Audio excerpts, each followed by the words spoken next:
Well, it's not been a good week for TNA or WWE, at least for some of the shows. I mean, TNA Slammiversary sucked. I'm just gonna say it out there right now, guys. It sucked. Raw the next night on Monday Night Raw, it sucked. The only match that was probably good was Cesaro and Cena, but then that match ended in a predictable way, so it sucked. TNA, they had their title matches all happen on Impact, which was already taped, so it happened last week, so or at least 2 weeks ago. So this was pointless because we already knew who were the champions going into Slammiversary, so it made no sense. But they still had some pretty good matches, so I was okay with that. But I still can't go over the fact that they can't seem to come up with anything good. I mean, even now, I'm hearing they're gonna do a TNA versus Global Force Wrestling Invasion storyline.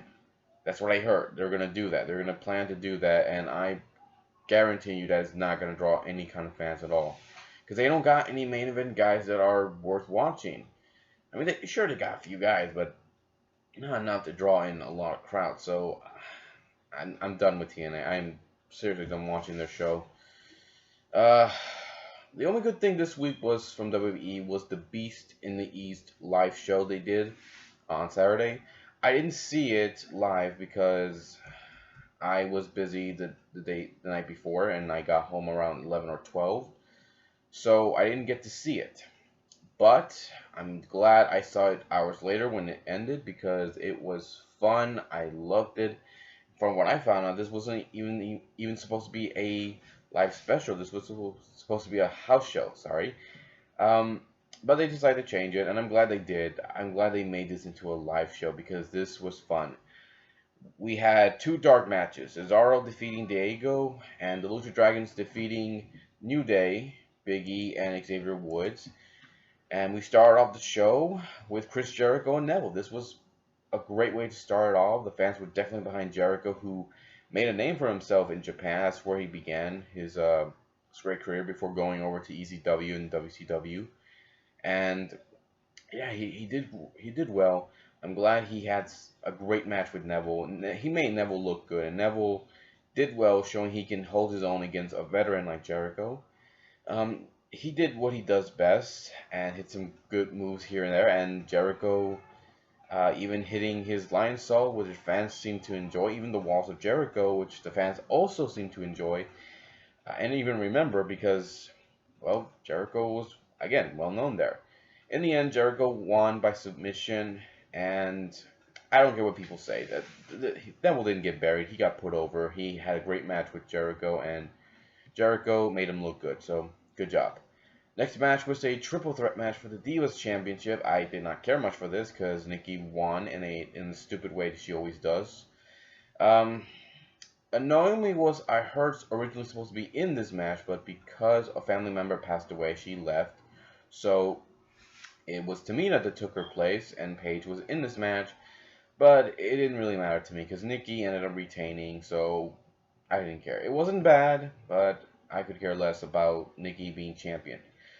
Next match was Brock Lesnar defeating Kofi Kingston, and I would say destroyed, but I'm just going to use defeat because he really did destroy Kofi Kingston. I mean, Kofi did get some offense here and there, but it wasn't enough. The Beast ended up hitting him with German suplexes. The fans were definitely behind him, and Brock got the win with the F5. So congratulations to Brock Lesnar. As you know, yeah, he hit with the F5, and he took Kofi out again. The other New Day members got involved, but he took them out easily with the F5s on both guys. So Brock walked out happy, and he's heading now to tonight on Raw. So looking forward to that. And also, what I love about the show, before I get to the other two matches, I love how they acknowledge that Brock was a former IWGP champion because he used to be champion in Japan. So I was glad they mentioned that, and I'm glad they also mentioned Finn Balor's career in Japan, even mentioning all these promotions that he was part of, including saying his name, Prince Devitt. So I love how they acknowledge that. I mean, Michael Cole and I think it was, I forgot the other guy's name, but I know that they did well in commentary, especially when you don't have JBL screaming into their ear saying all these kind of stupid bullshit stuff, and also having Jerry the King Lawler not doing his job right, or even Booker T. So I'm glad that it's just these two guys. That's what they need to do. They need to focus on just these two guys. Michael Cole with new broadcast partners that have been doing well in NXT and it could do well in the main roster. That's what they need to do. No JBL, no Booker T, no Jerry. I love all three of you guys, but you're just not right for the job, so just replace them all. So next match we had was Kevin Owens defending the NXT Championship against Finn Bálor. This was the best match of the night in my view.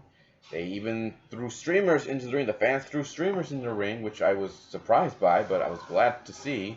And the fans were definitely behind Finn Bálor, who, as I mentioned before, was in Japan, did well there, and walked in with a great standing ovation from the fans. And as I said, this was a great match, the best one of the night. I mean, these two guys went out there and gave everything they had, and the fans were definitely behind them because, let's face it, NXT is gaining so much momentum that it's doing way better than WWE's Raw and SmackDown or any of their other shows they have on their program. And even Finn Balor hit his own finisher. He couldn't put Kevin Owens away. Kevin Owens couldn't put Finn Balor away with everything he's doing to him. In the end, Finn Balor got the second double foot stomp, or I can't say his finisher's name, but you know what I'm talking about. He got the win with that second hit, and is now the new NXT champion. I'm happy for that. I'm happy for Finn Balor. He deserved it. He busted his ass, and he's now the champion.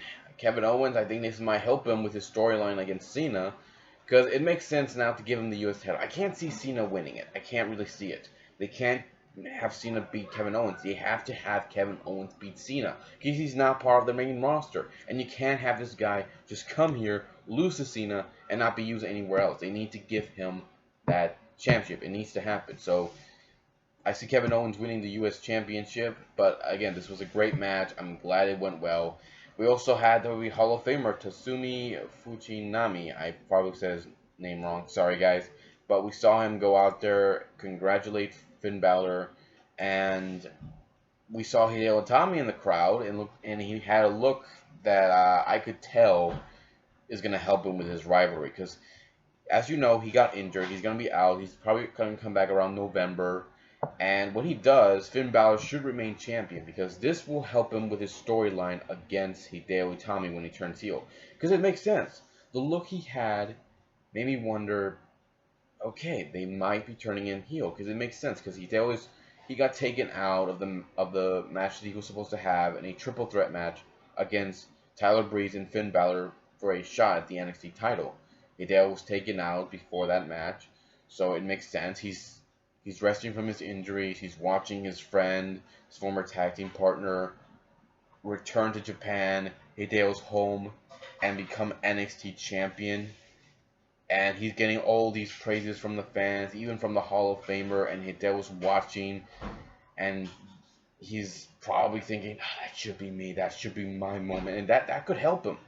That could help him as a heel. Okay, I guarantee you that will help Hideo Itami as a heel. So, as far as I'm concerned, this was a great match between Finn Balor and Kevin Owens, and I think this will help with both their storylines, so I can't wait to see what happens next.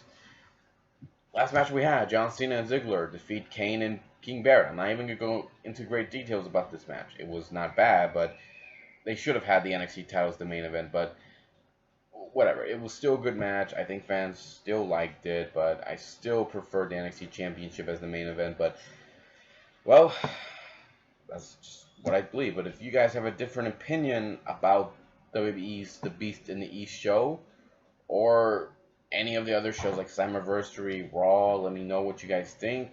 Take care, and see you next time.